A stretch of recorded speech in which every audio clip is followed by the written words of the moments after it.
बिस्मिल्लाहिर्रहमानिर्रहीम, अस्सलाम वालेकुम। Welcome to my YouTube channel. आप सब कैसे, उम्मीद है सब खैरियत से होंगे। आज मैं आप लोग के लिए लेके आई हूँ लहसुन और दही की चटनी की रेसिपी। बहुत ही मज़ेदार सी चटनी बनने वाली है। आज की चटनी तो आपने बहुत तरीके की खाई होगी, लेकिन ये चटनी में है कुछ ख़ास बात।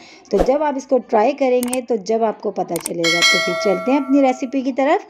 तो इसके लिए हमने ली है 1 प्याली दही। ठीक है, दही हमने ले लिया। उसी के साथ ही 9 से 10 मोटे वाले लहसुन के जवे थे, तो 9 से 10 मैंने लिए मोटे वाले, तो इनको हमने कूट लिया है।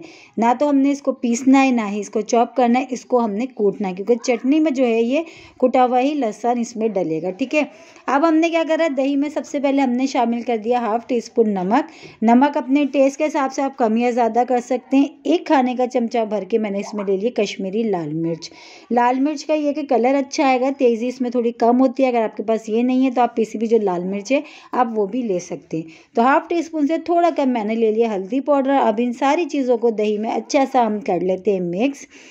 तो अच्छा सा हम इसको मिला लेते हैं, हल्दी, पिसी हुई लाल मिर्च, नमक और दही को। ठीक है, तो ये देखिए सारी चीज़ें अच्छी से मिक्स हो गई। अब हमने क्या करा है, पैन में हमने लिया है ऑयल। ऑयल अच्छा सा गर्म हो गया तो इसमें हमने थोड़ा ज़ीरा, थोड़ी सी हमने साबुत मेथी दाना और थोड़ी सी राई, तीनों चीज़ें ली हैं बराबर बराबर, ये डाल दिया। इसको अच्छा सा ऑयल में पहले कर लेते हैं।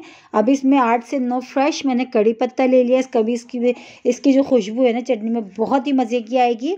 तो बस कड़ी पत्ते को डाल के हमने ज़्यादा नहीं पकाना। अब इसमें जो हमने दही में मसाले मिक्स करके रखे थे हम वो डाल देते हैं। ठीक है, अब वो ये डाल दी हमने दही सारी, और जो प्याली में भी थोड़ा बहुत लगा हुआ है इसमें भी पानी हिला के हम इसमें डाल लेते हैं ताकि ये ज़ाया ना हो।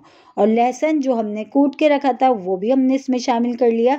अब हमने इसको इतनी देर पकाना है ताकि इसका ऑयल सेपरेट हो जाए और चटनी हमारी रेडी हो जाए। और ये चटनी आप काफ़ी दिन तक खा सकते हैं, बिल्कुल भी ये ख़राब नहीं होती। तो एक बार बनाएं तो ये देखिए माशाल्लाह हमारी चटनी रेडी हो चुकी है। ऑयल भी इसका सेपरेट सा हो गया। दाल, सब्ज़ी, चावल हर चीज़ के साथ ये चटनी बहुत ही मज़ेदार सी लगती है। और साथ ही चपाती, पराठे के साथ भी आप इससे पेट भर के खा सकते हैं, इतनी मज़ेदार ही होगी। तो बस इसको अब हम कर लेते हैं डिश आउट। और इसी के साथ ही मेरे चैनल पर नए तो मेरे चैनल को लाइक करें, शेयर करें, सब्सक्राइब करें। कमेंट्स बॉक्स में ज़रूर बताइएगा कि आज की दही लहसुन की चटनी की रेसिपी आप लोगों को कैसी लगी। और रेसिपी अच्छी लगी तो लाइक करना नहीं भूलिएगा। एक बार मेरे कहने से ज़रूर ट्राई करिएगा। इंशाअल्लाह ताला आप लोगों को पसंद आएगी। कल फिर हाजिर होंगी, जब तक के लिए अल्लाह हाफिज़।